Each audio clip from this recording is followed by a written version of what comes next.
All right, so let's get rolling. Super special episode. It is a special episode. Gifted with Diana's presence. Yes. But I'm going to let you do the intro. Absolutely right. So we're joined today in what is going to be a discussion about a topic that we're all hearing about all the time, which is security and AI. And we have the great good fortune of having a friend of the family be one Diana Kelley, who, for any of you who are involved in cybersecurity, you already know her. For those of you who may be newer to the marketplace, you may not realize yet that the most well-connected person in cybersecurity is about to be talking to you about security and AI. And this is Diana Kelley. And amongst a litany of things, the author, speaker, leader in a variety of forums and information sharing, she's now currently and most recently joined Protect AI as their CISO. So Diana, I want to thank you very, very much for joining us. It's always a blast. And Diana and I go way back. So this is always a blast for us. But really interested to hear, and I know the audience is as well, how things are going, what in the space of AI and cybersecurity. And if we could start, let's just start off with how you get to Protect AI and sort of what you're doing there and what the proposition is for them. Yeah, so the space of cybersecurity and AI and ML is just all over the place right now. There's a whole lot of fear. It reminds me of a lot of the cycles of new technology adoption that go on. Remember the cloud, and everybody was like, I don't want to go to the cloud. It's scary. I was one of them. It's scary. I want all my data.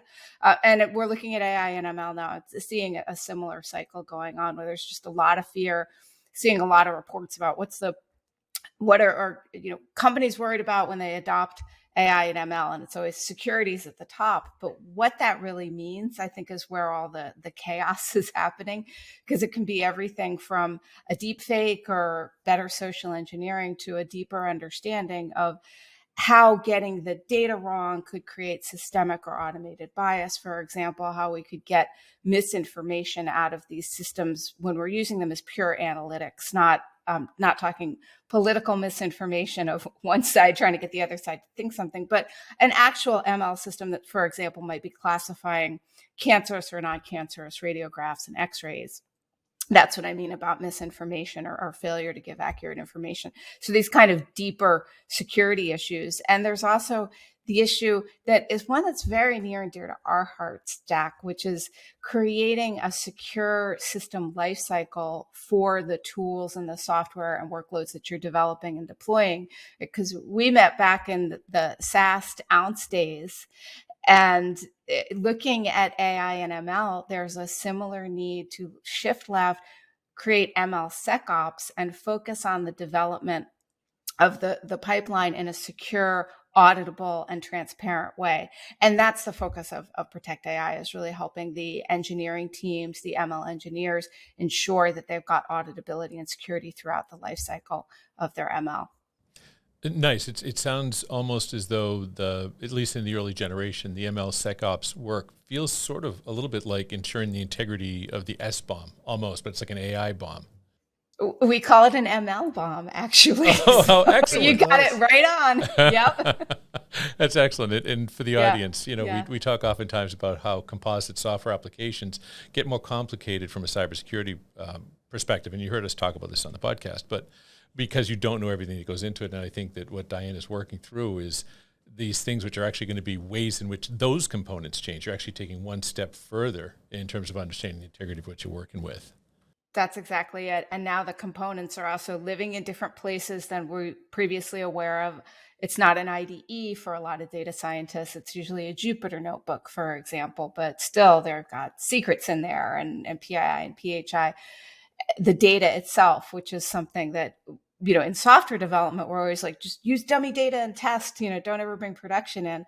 But in AI and ML, what you have to analyze live data. So data becomes part of what you need to be thinking about, and you're training the systems on data too. So yeah, different components within the life cycle that need to be addressed. But it felt very comfortable for me because it's very similar to the software development life cycle. It's different, but it's very similar. There are a lot of Venn and overlap. And if you think about making sure that the components of that life cycle and being able to manage them and audit them, you can apply that over into the ML world. Diana, if we could, maybe for a second, for everybody listening, maybe we can kind of establish a baseline, make sure we're kind of all at the same starting point. But ML and AI, as we've defined it, whatever version of definition that is, like we've been talking about this stuff for a long time, right? Yeah. And like I go back to vendors however many years ago, and they're saying, powered by ML, powered by AI, like whatever the pitch is. Like we've heard it a million times. Like in a few words, like how, for anybody who's new and trying to get their arms around like the scope of what we're talking about, how would you characterize like where we were? And like, I'm just going to call one out, and I could put in any, but like, let's just say Cylance as an example. They had, and maybe that might not be the best one, but I think I'm getting at, is saying you have technology with an ML or AI background that powers said technology. But now we're seemingly talking about something bigger, more holistic. And I'd say, how would you characterize the evolution of this problem so we can start to kind of frame up all the stuff that you just talked about? Yeah. So you make such a great point, and that people kind of act like it's just everything changed in November of 2022 with ChatGPT. And a lot did shift, but this was not the original AI or ML. AI goes back at least to the 1960s with Joseph Weizenbaum at MIT when he created the ELIZA program, which I don't know if you guys played with that when you were younger, but I certainly did. And there can be a moment that you're like, is this real? No, it's not. But so yeah, since the 1960s, right, we've had forms of it, and you made so spot on there with, it's very true that machine learning has been in use for years and years, especially in security, for things like, is this spam? Is this not spam? You've got machine learning. You've been using it for years. What really shifted out, and AI has been different forms of AI. A lot of the bots we've been interacting with, is it your cable company? Is it a person on the other end, or is it a bot? It can be hard to tell. It's often a bot. But what really shifted was around 2017, something called transformers, and being able to train large language models. And Jack and I have worked at IBM with Watson, which is a large language model, but a form of a large language model. But it was pre-2017 when transformers started getting used. And transformers are ways to train these models much, much more quickly and efficiently. And that's what led to what we had in November of 2022 with ChatGPT being unleashed.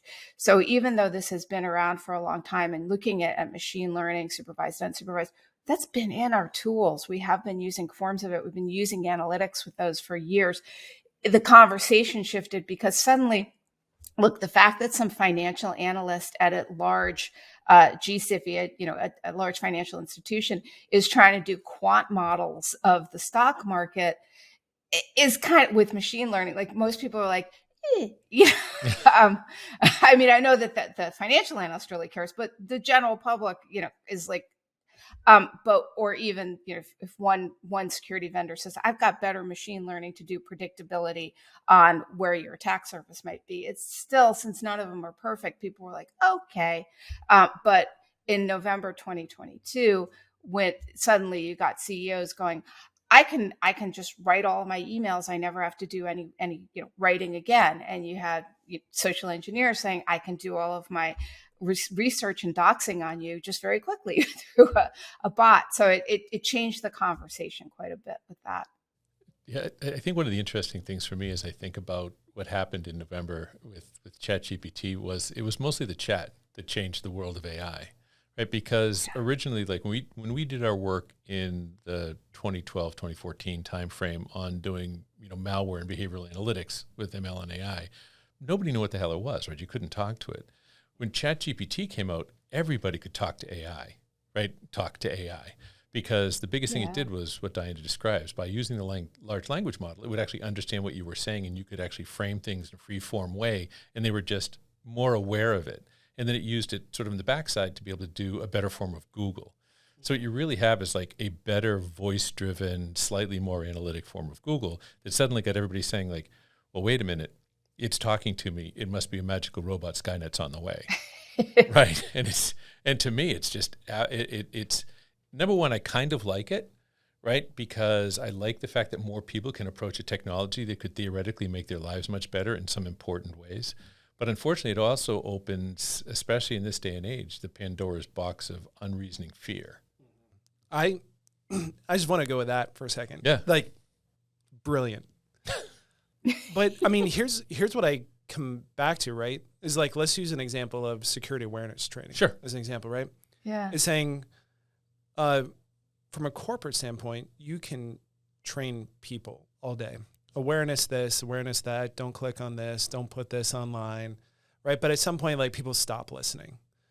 But when you apply it to a personal sense, right? Security of Facebook, don't put your kids' info out there. Like, this is what happens, and you appeal to them personally. Like, now all of a sudden, like, the emotional ratchet starts to increase a little bit, and now people start to pay attention. I think what I just heard you say is, through that personalization, that bot allowed people to ask questions that were relevant to them personally, not work. Like you pick your druthers. Like, whatever you want to ask this thing, ask it. And it's going to give you personalized answers. And then people can start to apply it to, like, at a bigger scale, be like, okay, now I can see it in my microcosm here to apply it bigger. And then, like, the creative juices start going. Like, oh, what else could you do? Where else could we use it? How could it be weaponized? How can we get false results from it, right? Interestingly, false results are actually very easy to get from a lot of the LLMs because they are just, this is statistical probability. So they're predictive, which is why our type aheads and our email have gotten so much better, right? And it's great. And they start learning how we speak. So that statistical probability is really useful because it not just knows what's grammatically correct, but also starts to learn how we tend to write emails. When you're asking for statistical probability, if it doesn't if it's predicting something, if it's generating a new idea, it's not the best thing to use. An example is that I've asked the chat GPTs a number of times what books I've written. They were trained on, on information. We know that they were trained on information up to a certain year. These were years that my books had been out. So it wasn't that this information wasn't easily or publicly available. And every time I've asked, I've gotten, 3 to 5 answers of books that I statistically probably could have written. And they're always very polite about it. They're very nice. They're like, Kelley has really gotten this very right. She's very accurate in this point, or she really described this well. One time it said that I had written Secrets and Lies, the Bruce Schneier bestseller. And I was like, if only, right? It never actually got any of the books I've written.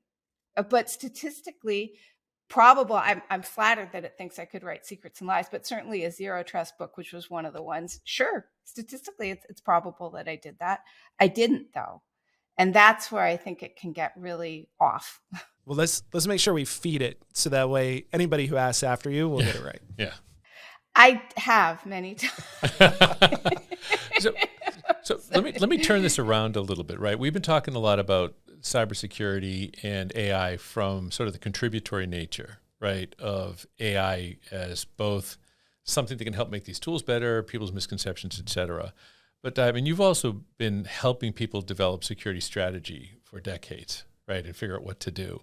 And I know one of the questions I get a lot is that this generalized fear is causing people to ask, what is going to change in my life as a security person as a result of AI? Right, which is a very, very sort of different question, right? And I'm sure you see some of these same things. So while it's not necessarily in that construction phase where we're talking about making things better and higher integrity going into software, what do you see happening, like really changing in the lives of cybersecurity people as a result of AI's introduction to the marketplace? I mean, I think one of the first ones is going to be some extension of work that's been going on a long time, partly at IBM with Watson for Cyber. We saw Microsoft pick up some of that work with Copilot, which is to train a very specific LM. Some people are calling them baby LMs versus LLMs, large language model versus baby language model, but a focused language model that a security analyst could interact with and ask, hey, I'm seeing this IOA, this indicator of attack or indicator of compromise. Could you give me more information, and potentially even have the LM tied into the sensors that you've got at your, with a great managed security service provider like a NuHarbor, getting some of those signals and saying, not only can I explain this IOA, but I can also now go out, tell your managed provider or the systems you're using to let me know if I'm seeing that IOA and help you to understand a little bit more about the root cause. So I think that use case is really exciting. And it kind of feeds into the other big use case, which is just parsing through all this data, right? We got all these signals, we got all the sensors, we got so much that we're tracking constantly. Could we use, and ML is great at pattern matching. So could it help us understand patterns that may indicate that there's something going on that isn't an IOA before, but now it's telling us it's an IOA, or even to flag up some anomalous behavior? I think it can really, basically it's, helping people to be better. I'm not a fan of full automation. We're really good at making decisions and seeing if this makes sense or not for a company or an organization, but helping us get to those decisions faster. Yeah. And how about on the other side from the threat perspective? So we've talked a lot about how it can make lives a little bit better, right? Or much better, and enrich data and do the rest of it, which is great. We get a lot of fearful questions about what should I be afraid of from attackers who are now feeling enabled by AI. And, we've talked some about it. Justin and I have talked about some of it on the show, but I'd be dying to know what you think are sort of like realistic things people should worry about. The big fear that people have is very much on the deep fakes. And that is something. I mean, there've already been some examples of people using voice deep fakes to do phone transfers that require only get on the phone. It requires some verbal password. So using that person's voice to do that. Other, deep fakes with video, a little bit less of that, I think is going to be effective. Being able to dox people faster to create a spearfish more quickly.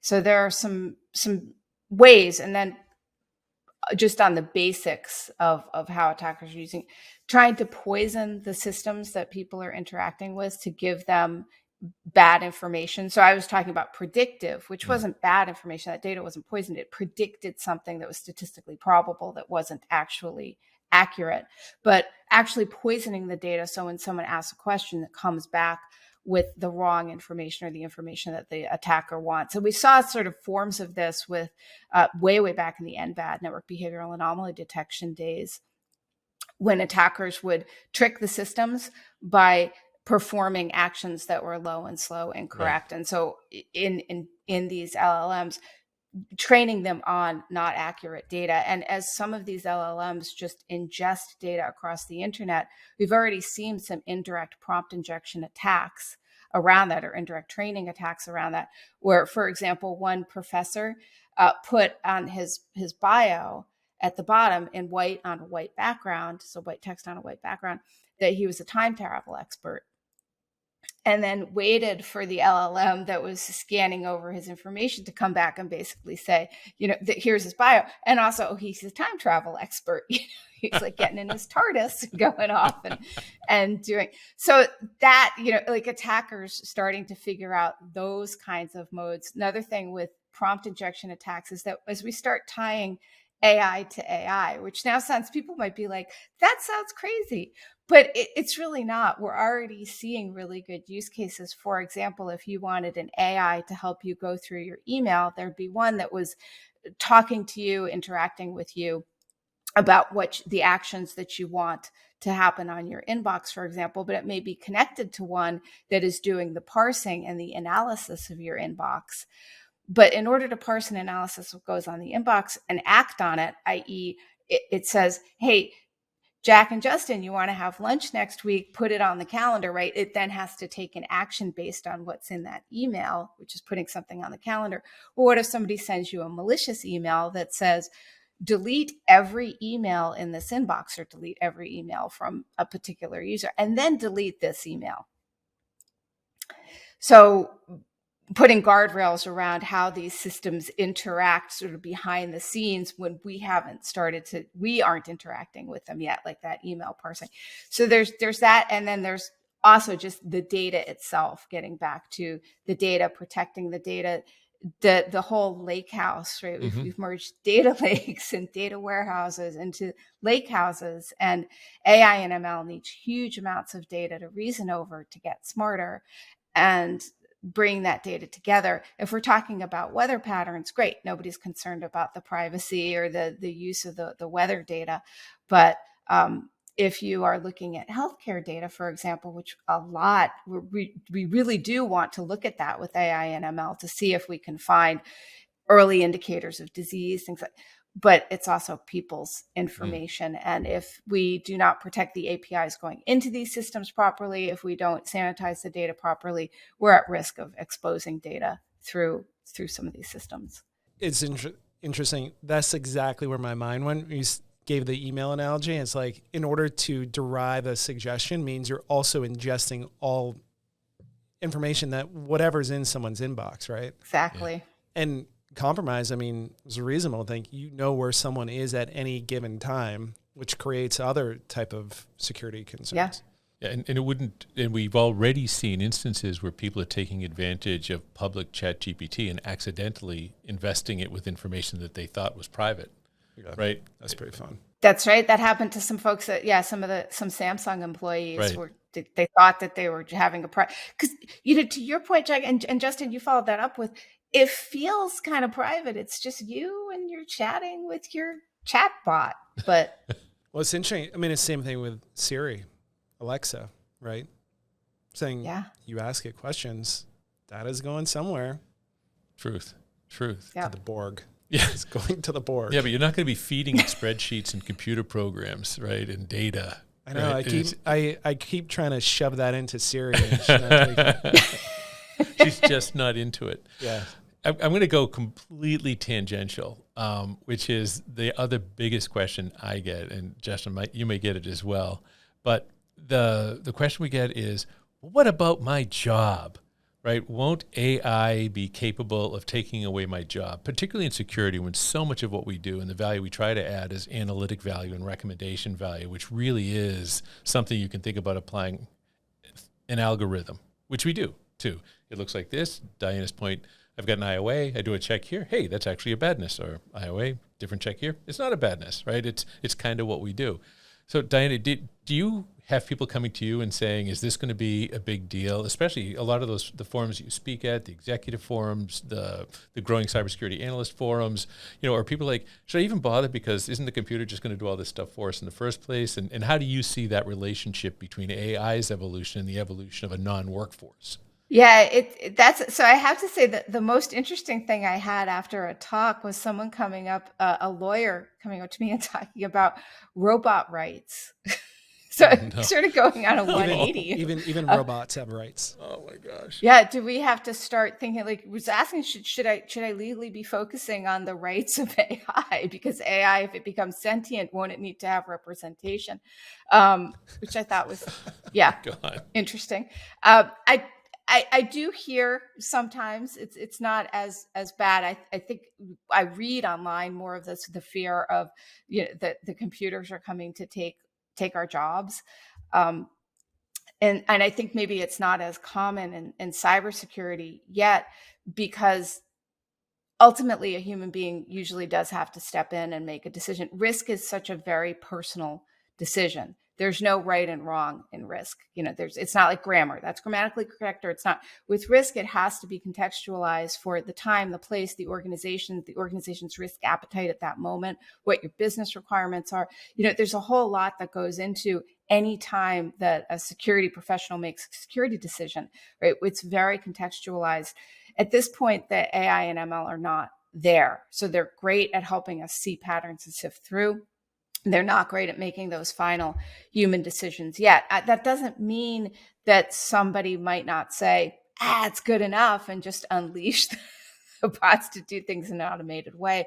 But at this point, at least with a lot of security decisions, it's so contextualized that they really are more aids. On the other hand, it is true that we are starting to see some really interesting applications of AI replacing humans. I mean, I think that's part of what's going on with the SAG-AFTRA strike right now, is that the people who are extras are finding that they can be filmed for a couple of hours and then reused throughout the movie in the background, but they're not getting paid for that. So there are parts, and that's just one example. There are places where I do think AI may replace humans, but when it comes to really contextualized a lot of data, humans still need to be in the mix. How would you answer that question? I view AI's role, and it may be because I think our jobs are harder than they really are, right? But I view AI's job as an enrichment job. That, and maybe it's also because of some of the work we were exposed to at IBM, but in general, I think that AI is a great way to map a more junior person's skill set into a more senior level set of decisions by just giving them more information. And I think that our industry is sort of unnecessarily Byzantine, right? You really have to know your way around to get the right information, to know how to put together the run book or the playbook to figure out what to do. And I think we can obviate the need for some of that unnecessary complexity with AI, right? Because AI, I think, is really, really good at recognizing, to Diana's point about the patterns, I recognize something that looks kind of familiar. Here's what you should do to clean it up. I don't think we're ever going to get to the point where, for the lion's share of the more complicated events, that people will be comfortable with automation. I remember when I was with Alert, talked to hundreds of people and said, listen, if I could automate everything, it was the inception of like the whole SOAR movement's going on. I'm like, if I could automate anything for you with this data, what would you want me to do automatically? Disable a user, take a machine off the network, erase something. They're like, nothing, please. Like, but you're asking for automation. They're like, yeah, but not that kind of automation. They want the easy button automation. They always want a human in the middle of that discussion, right? So I think that AI may provide a wonderful way to upskill a whole bunch of people. And, when I answer this question, especially like to a larger group, and they say, well, what about, am I going to lose my job? I'm like, no, AI does not eliminate the position. AI eliminates some tasks, and the position matures, right? And I use the example of accountants, right? Accountants used to do pencil, paper. Let's do some numbers. Everything comes to zero at the end.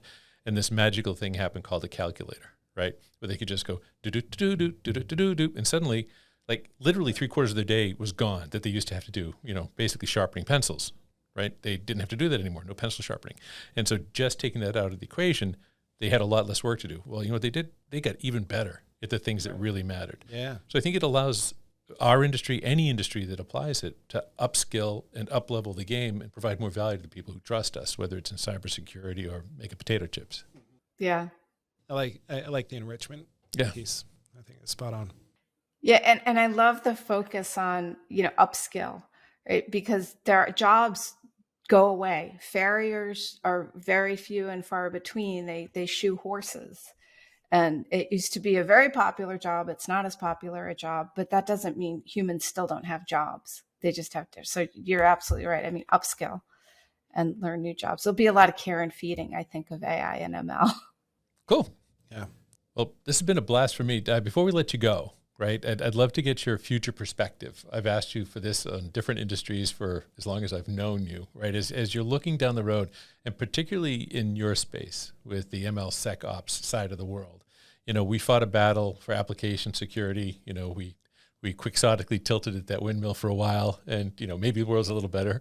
But I'm curious to know, what you think is going to be sort of the adoption and an understanding of the kind of hard work that's going on to Protect AI and other places to help people do this right the first time, right straight out of the gate. And where do you see people's understanding of cybersecurity and AI, and basically doing AI in a cybersecure kind of way? Where do you see that? Probably short term, like 3 to 5 years from now. I really hope that we see a maturity of ML SecOps much faster. I hope that all the work, the literal decades of work that we did with AppSec and DevSecOps, that ML SecOps is something that is seen, is understood, and is adopted. And I hope that in 3 to 5 years, that it won't be you have an ML SecOps track and a DevSecOps tracks, but you just have a deployment SecOps track, and then they're both incorporated into that process. Not necessarily the same people are working on it, but right now it's fairly atomic, and bringing it under the whole view of the entire life cycle deployment. I think that would be something that I think it's going to go faster this time. Maybe I'm crazy, but I think we finally got DevSecOps, so hopefully ML SecOps will be adopted and matured in 3 to 5 years. just running with that for a second, do you feel like that piece changes some of the boundary ancillary markets in cyber? Like, that being said, like, would you expect any changes to the CI/CD market opportunity? As far as like the sneaks and the synopses of the world. Yeah.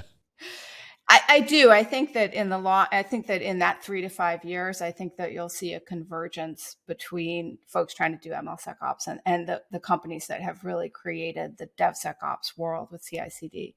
So yeah, I think there'll be a convergence. I think I could be completely wrong, but I think of this a little bit like, remember when there was like endpoint device management and mobile device management? And a lot of people, me included, were saying, why can't we they're all devices. Why do we have to have two totally separate dashboards and controls? And everybody's like, mobile's so different.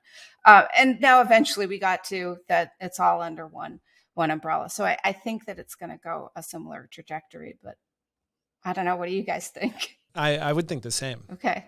You know, if I'm choosing the over under, I'm definitely going on the over, and I think there's going to be a lot more opportunity.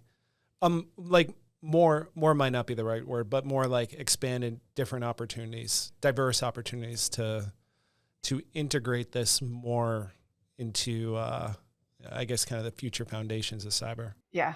I completely agree. I think that the way you two both just described it, there's something so fundamentally different in the way that I ingest and pipeline for an ML-based anything, and the way that it is influenced, and the way that it's updated, and the sort of the almost automatic way in which you have to do a lot of things to keep things up to date. I think because it's going to force a mindset change in the way we do development and do upkeep in CI/CD. Yeah. I think it's going to create an opportunity to make it better. And I'd like to think with people like Diana and the gang sort of presenting this as an opportunity to make everything better, even the old stuff that we didn't really fix the first time, I think we could see a real difference. So I think you're right. Yeah, I think so too. Love it. Build security in. Yeah. There you go.